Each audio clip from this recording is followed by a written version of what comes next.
Last night I joined thousands of others on the march for International Women's Day, and obviously the key demand of that march was repeal of the 8th Amendment. It was many young people on the march, there was women, there was also older people, but I think it was primarily young people, and the message was that a new generation doesn't want our past to be their future, that they want to be able to have a democratic right to have a vote on this, which is the purpose of this referendum bill. And they also don't want, hopefully, those who oppose that to play games with this legislation and to try to delay it. That at least those people should stand for the democratic right of people to have a say on this. Now, the march ended symbolically around Bassars, around Connolly, around Dublin Port, on the airport road, where nameless thousands of women have started their abortion journey. And today, obviously, there is no question that resonating through all of our discussion will be the horrific cases of A, B, C, X, Y, and of course, Savita. But the early morning flight that was mentioned by a previous speaker, the flight of shame, we want to end that situation as well and recognise the rights of women and pregnant people in this country to be able to control their own bodies. I think this is a very historic day. I would go so far as to say this is definitely the most sought-after referendum that anybody could cite. It's been campaigned for many years, and I think it's one of the most important civil, health and women's rights that we will be bringing in this Dáil for many, many years. If you take into consideration 1 in 3 pregnancies, according to the Crisis Pregnancy Agency, is a crisis pregnancy. This affects quite a lot of people in society. Now, it's been said already, the 8th Amendment in 1983. Somebody said it was a constitutional coup. It was also a clerical coup because it was carried out at the behest, it would have to be said, of one particular religion and zealots of one particular religion.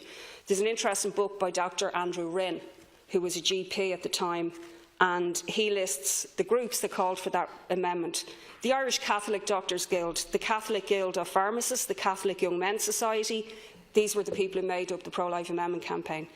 The Irish Guild of Catholic Nurses, the Christian Brothers Schools Parents Federation, the Congress of Catholic Secondary Schools Parents Association, the Council of Social Concern, the Irish Pro-Life Movement, Mincher na Tíre, the National Association of the Ovulation Method in Ireland.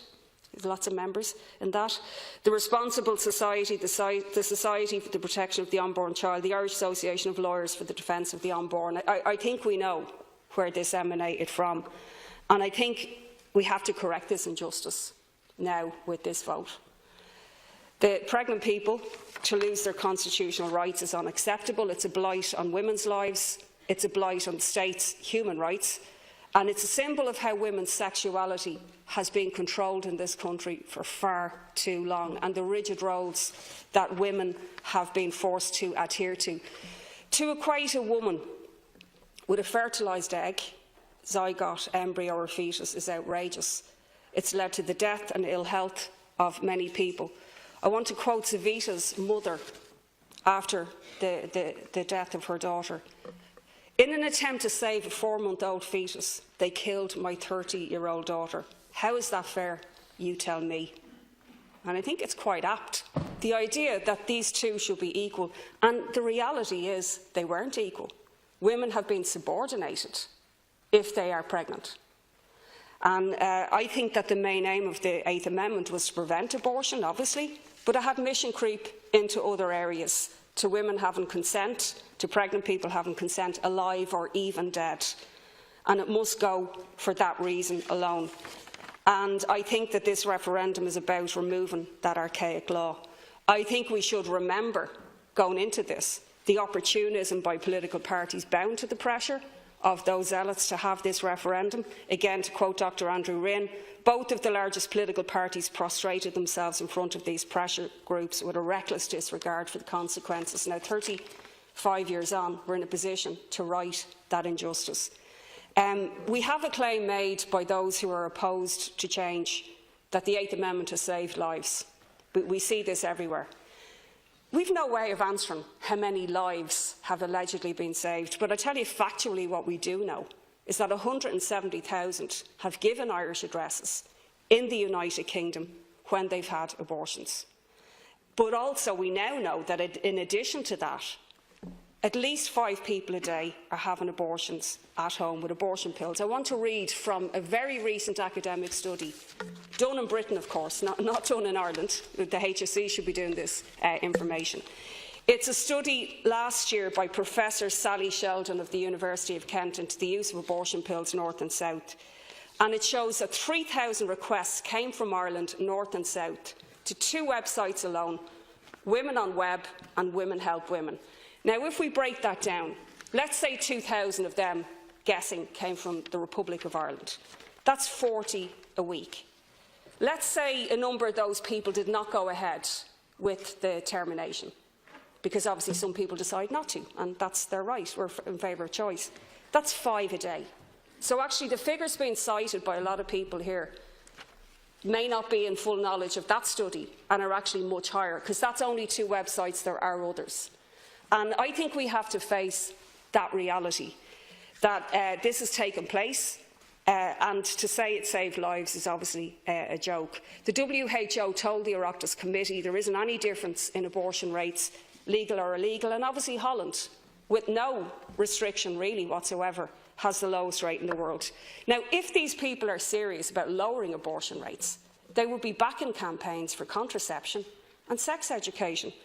But their leaders of that campaign vehemently oppose those 2 things, vehemently, and they need to be called out on that. And we should stop calling them pro-life, because women's lives matter as well. Whenever a woman has died or suffered, these people are wheeled out to deny the reality of why she died, which is the 8th Amendment. And I would just say about the question of life, there isn't a magic moment when a life becomes a human being. But what we do know is that one of those has to have more importance than the other. And some people are trying to make this referendum about something else. They're trying to make it about stigmatising the disabled. They're trying to make it about eugenics.